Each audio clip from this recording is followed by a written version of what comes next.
Alright, salut, j'espère que tu vas bien, que tu es en pleine forme, que tu passes une bonne journée. Aujourd'hui, je vais te partager le pipe en 4 étapes qu'on utilise pour le lancement de ta coloc.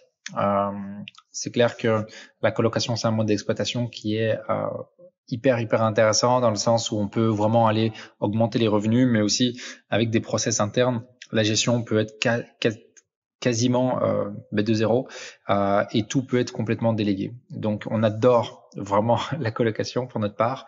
Et j'aimerais te partager comment est-ce que toi aussi, en 4 étapes, tu vas pouvoir lancer ta coloc et arriver à augmenter tes revenus locatifs. Alright, donc je vais te partager ça.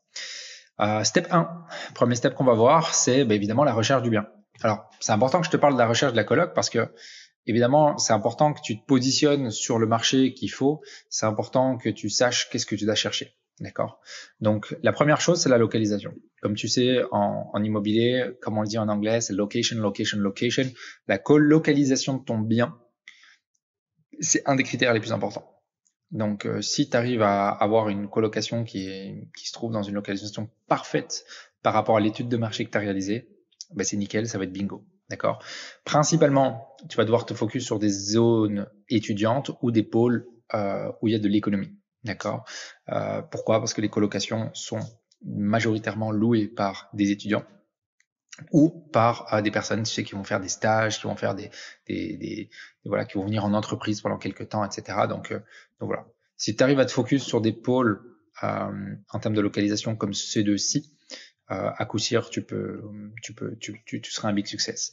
Pour te donner un exemple, moi j'ai une colocation où on a visé en fait un hôpital où il y a beaucoup de stagiaires qui vont travailler dans cet hôpital et beaucoup de jeunes qui en fait démarrent leur carrière dans cet hôpital.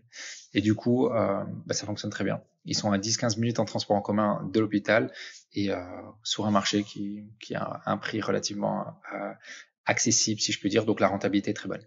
Donc voilà, localisation, c'est la première des choses. La deuxième chose, c'est, je vais monter ça un peu, la typologie.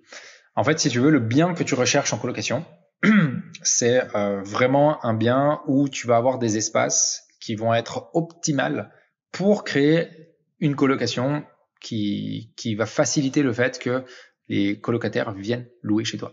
Okay.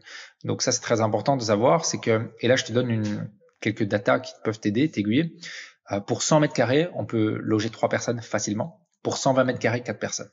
D'accord? Donc ça, c'est ce qu'on essaye de garder comme chiffre pour que les espaces soient convenables.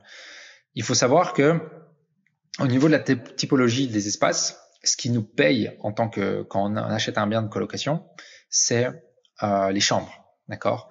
Donc on va toujours privilégier des espaces, si on peut remodeler les espaces, où on va faire des chambres assez spacieuses. D'accord? Quitte à avoir effectivement des parties communes qui sont un peu plus petites. Moi, j'ai des colocations sur lesquelles il y a juste une salle de douche qui est propre, qui est super, il y a tout ce qu'il faut, mais elle est petite, elle est pas grande. Il y a juste la douche, un WC, de quoi ranger les affaires, un lavabo, basta. D'accord? On n'a pas une salle de douche qui est énorme, qui fait 15 mètres carrés. Non, on a une petite salle de douche très fonctionnelle, très propre, parfait. Même chose au niveau du salon. Le salon, on a déjà observé des colocations qui fonctionnent même sans salon. Moi, je préfère tout de même qu'il y ait un salon pour la vie de la colocation et ça facilite tout de même la mise en location quand on fait visiter le bien. Pas nous, évidemment, hein. Mais ça facilite en tout cas l'entrée pour que les gens louent le bien. Donc voilà, donc retiens juste qu'on met le focus sur avoir des chambres qui sont vraiment bien spacieuses. Par contre, les espaces communs, espace salon, espace salle de douche, etc. Ne mets pas ton focus là-dessus. Fais de sorte que ce soit propre, etc. Qu'il y ait l'espace, mais pas que ce soit un espace incroyablement grand. Attention, comme je le dis ici, plus de 5 chambres, ça devient ce qu'on appelle un logement collectif. Un logement collectif, on a besoin de rentrer un permis d'urbanisme, un permis de location, parce qu'on n'est plus dans un bien dans lequel on partage l'espace, mais plutôt où on a un espace qui est divisé. D'accord? Donc typiquement comme des cotes. Et du coup, ça devient un logement collectif. On a des contraintes administratives à mettre en place, ce qui est un petit peu embêtant. Donc nous, je t'avoue qu'on se focus sur du 3-4 personnes. Okay. Tu peux éventuellement réduire un petit peu ces 100 et 120 mètres carrés si tu trouves que sur ton marché, on est un peu juste. Parce que si on peut pas augmenter en termes de chambres, il faut diminuer en termes d'espace pour avoir une rentabilité idéale. Ok. Donc voilà. Mais en tout cas, pour la recherche, c'est un petit peu près ça. Donc la typologie au niveau des espaces et la localisation. Et alors, ce qui est très important dans ce step 1, c'est de savoir à qui tu vas louer avant de rechercher. Donc alors c'est très très important que tu te positionnes plutôt sur une colocation étudiante, plutôt jeune actif, plutôt mixte, plutôt peut-être personnes âgées, peu importe. Mais en tout cas, tu dois savoir à qui tu vas louer et pourquoi. D'accord? Donc comme je te disais, moi dans mon exemple, je me suis positionné où je savais que ça allait être des profils de personnes qui allaient dans un hôpital. Et dans cet hôpital, je savais que c'était principalement tout ce qui est ostéopathie, podologie, etc. Et du coup, ben voilà, je sais que ces personnes-là, ils ont un pouvoir d'achat. Donc je sais aussi que je m'adresse à des personnes qui vont pouvoir payer un certain loyer. D'accord? Donc tout ça doit être fait en amont. C'est vraiment ton step 1. Tant que tu n'as pas fait tout ça, n'avance pas sur le step 2. OK? Mais quand tu as fait tout ça, on peut avancer. Le step 2, c'est quoi? Le step 2, c'est la partie travaux et ameublement.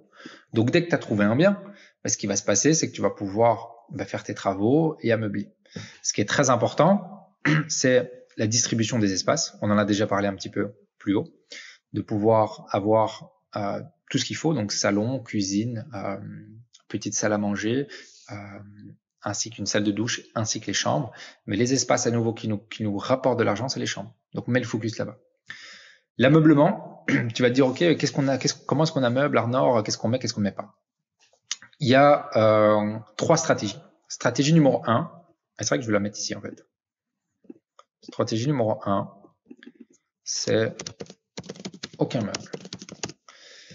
Si tu mets aucun meuble, pour moi, tu dois avoir un bien qui, 1, ton prix sur le marché est top, 2, qui a une forte demande à la location. Pourquoi? Parce que tu n'auras pas de coup de cœur via l'ameublement, la décoration, etc. Tu n'as pas ce clé en main, cet effet clé en main que tu proposes quand tout est ameublé, décoré. D'accord? Donc, si tu meubles pas, ton bien doit être tellement bien localisé, il doit y avoir tellement de personnes qui sont intéressées à le louer, qu'en fait, t'as pas besoin de le meubler pour le mettre en location très facilement. La deuxième possibilité, c'est ce que j'appelle l'ameublement basique. Et dans l'ameublement basique, tu vas faire quoi? Tu vas juste mettre lit avec le matelas, pas les coussins, etc. Par contre, pas les draps et autres. Donc juste le lit, le cadre de lit ainsi que le matelas, un bureau, une chaise, une armoire. En fait, tu as mis le basique. Et comment est-ce que tu le vends? Et nous, c'est comme ça qu'on le vend. On leur dit voilà, nous, tout le mobilier est là, il est en place, c'est pour toi. Et on veut vraiment que tu crées ton environnement. On veut vraiment que cette chambre devienne ta chambre. D'accord? Donc, c'est pour ça qu'on n'a pas décoré plus que ça. Ici, cet environnement, c'est à toi de créer. Vas-y, let's go, fais-toi plaisir, c'est chez toi, c'est ta chambre. On le vend un peu comme ça. Et en soi, c'est juste. Et pour moi, c'est ce que je fais le plus souvent. Donc, je vais le mettre en couleur. C'est ce qu'on fait le plus souvent. Je vais juste le mettre en autre couleur parce que ça, c'est la couleur qu'on a choisie là au-dessus. Donc, l'ameublement basique, moi, c'est ce que je choisis. Et ici, pour chaque chambre, pour te donner une idée de budget, en général, nous, on meuble plus ou moins pour entre 1000 et 1500 euros par chambre. D'accord? Sur un ameublement basique. Et alors, la troisième possibilité, c'est ce qu'on appelle l'ameublement coup de cœur. Coup de cœur. Coup de cœur, voilà. Et l'ameublement coup de cœur, c'est quoi? C'est de vraiment aller plus loin. Vraiment aller plus loin. Et en fait, ça rejoint, et je vais le mettre ici, tac, d'aller faire de la décoration. Attends, je ne sais pas comment il est positionné celui-là. Hey, merci de suivre ce contenu de vidéo. Une courte interruption avant que tu puisses reprendre cette vidéo. Sache que dans la description, tu pourras trouver un training qui est complètement gratuit que j'ai fait pour toi, qui va te permettre de comprendre comment j'ai fait step by step pour atteindre la liberté financière grâce à l'immobilier. Donc, je t'invite à aller récupérer ton training gratuit et je te laisse profiter du reste de la vidéo. Voilà, je vais le mettre là comme ça.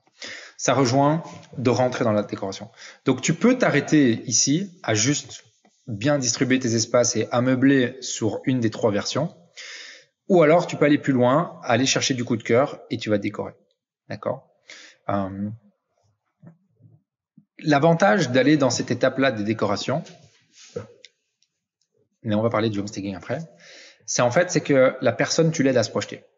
Si tu as un bien où tu ressens qu'il y a un peu de pression à ce que tu loues ton bien facilement, tu peux dès lors décorer et arriver avec une touche vraiment qui permet à la personne de se projeter et de se dire ah ouais moi je le veux, vas-y go, je signe. Cet effet, tu vois cet effet-là, tu peux le faire. Et même si ton bien se trouve dans une localisation qui est déjà très intéressante, très attractive, tu peux faire aussi ça. D'accord? C'est juste que ça demande du temps, ça demande de l'envie. Moi, personnellement, voilà, je suis un gars, j'ai pas spécialement envie, doué, et j'ai pas envie de prendre le temps de faire la décoration. Par exemple, les femmes, si tu regardes une vidéo et tu es une femme, ben, les femmes aiment bien faire ce côté-là. Donc peut-être que voilà, toi, tu prends plaisir à le faire, tu as envie, et voilà, tu fais les choses de manière optimale. Why not? D'accord? À toi de te connaître aussi. Le point suivant, c'est l'homestaging. Le homestaging, c'est vraiment aller mettre les petits derniers détails. C'est vraiment le fait d'aller, tu vas mettre le réveil, tu vas mettre la petite plante, tu vas mettre vraiment toutes les petites choses. Parce qu'il y a la décoration et puis le homestaging, pour moi, c'est quelque chose qui va encore plus loin. Le homestaging, c'est le fait d'encore sublimer un endroit et de rajouter tous les petits détails qui manquent. Donc voilà, c'est pas la définition à proprement dit, hein, mais c'est pour moi, c'est le fait d'aller encore plus loin, de vraiment en fait mettre tout, vraiment limite mettre des, je dirais pas des vêtements, mais faire comme s'il y avait de la vie déjà dans la chambre, ok. Et donc voilà. Bon, je parle de la chambre, c'est tous les espaces, hein, mais voilà. Pour moi, ma vision, c'est de s'arrêter à l'ameublement basique, où j'irais créer une décoration au coup de cœur. Aller plus loin que ça, je trouve que c'est quand même beaucoup de travail pour peu de résultats, je pense. Je pense que ça en vaut pas la peine. Je pense qu'il faudrait s'arrêter là. La décoration, tu peux la récupérer. Tu peux la mettre en place juste pour donner le coup de cœur. Et puis quand c'est loué, ils ont signé, tu leur dis voilà, bah, écoute, ça c'est de la décoration, mais on l'a laissé juste pour le coup de cœur. Ou tu leur dis peut-être avant de signer, histoire que tout soit clair et qu'il n'y ait pas un mauvais feeling. Ok, mais tu peux la récupérer, tu peux la mettre dans un autre bien. Ok, donc step 2, c'est travaux, ameublement, déco. Step 3. Step 3, ben, c'est évidemment, on va venir rechercher et choisir le locataire. Alors, première étape, c'est de diffuser des annonces. Donc nous, on va diffuser des annonces à des endroits très spécifiques. Dépendant de ton marché, tu vas devoir tester où la demande est réactive. Je donne un exemple. On accompagne une cliente qui, elle, son marché, c'est une ville qui s'appelle Charleroi, hein, tu dois certainement la connaître. Et via notre stratégie d'acquisition qui est principalement sur Facebook en général pour la colocation, ça marchait pas du tout. C'est la première fois qu'on n'avait aucune demande, ou très très peu, pour un bien en colocation. Alors son bien est assez atypique, mais tout de même. Et donc on a trouvé que on arrivait à louer les chambres via un certain canal.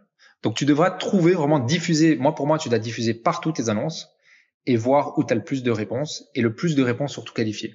Ou via un système de filtrage, de faire de sorte que tu comprends où sont un maximum de profils qui sont qualifiés. D'accord? Nous, par exemple, sur Bruxelles, sur Liège, sur Mons, on met ça sur un groupe Facebook, sur des groupes Facebook très spécialisés. D'accord? Colocation Mons, colocation Liège, colocation Bruxelles. On va même jusqu'à trouver soirée étudiante là-bas. On va même voir groupe pour les hôpitaux, groupe pour tel travail, etc. Donc, par rapport au public cible, on va trouver des groupes Facebook. Et du coup, on diffuse cela à ces endroits. Et ça cartonne. Donc, moi, mon premier moyen de trouver des locataires en colocation, c'est les groupes Facebook ciblés. Okay. Si ça marche pas là-dessus, regarde ailleurs. Okay. Élargis. Se fier à sa stratégie d'acquisition. Donc ça, c'est très, très important. D'accord. Que tu te fies par rapport à ton public cible plus ta localisation. Et alors, tu dois faire un choix, ou bien tu fais une colocation mixte, ou bien que garçons, ou bien only girls. Moi, personnellement, j'aime bien les only girls. Ça s'est toujours bien passé. Je sais pas pourquoi j'ai commencé ça. Il y a rien de macho là-dessus. Mais j'ai toujours fait cela. C'est toujours bien passé. Donc, je continue comme ça. tu vas sélectionner le locataire basé sur la règle des 3. La règle des 3 pour nous, c'est 1, solvabilité, 2, durée et date d'entrée et 3, feeling. Donc je vais mettre ici date, je l'ai oublié. Date, entrée. Voilà. Donc, dès que tu as diffusé ton annonce, tu as fait ce premier step ici, d'accord, et que tu as sélectionné si tu veux être only girls, only men ou mixte. Mixte, je t'avoue, je le conseille pas tellement. Sauf si tu as une grosse coloc, tu es obligé de faire cela. Et en fait, tu vas baser ta sélection sur ces 3 critères. 1, la solvabilité. Est-ce que c'est toi qui payes? Est-ce que c'est tes parents qui payent?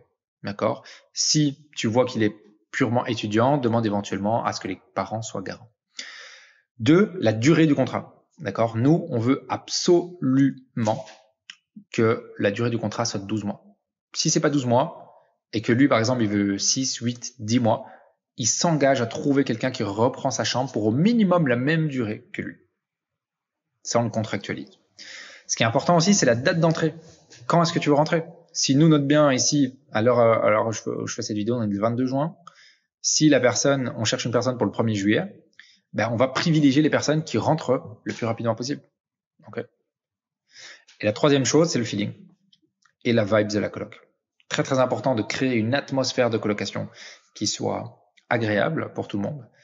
Et donc, que les profils matchent. Hein. On va difficilement mettre une personne une coloc où il y a trois personnes je sais pas, je donne un exemple de 20 ans, et puis il y a une personne de 45 ans. Ça risque de pas coïncider. Donc voilà, il faut voir.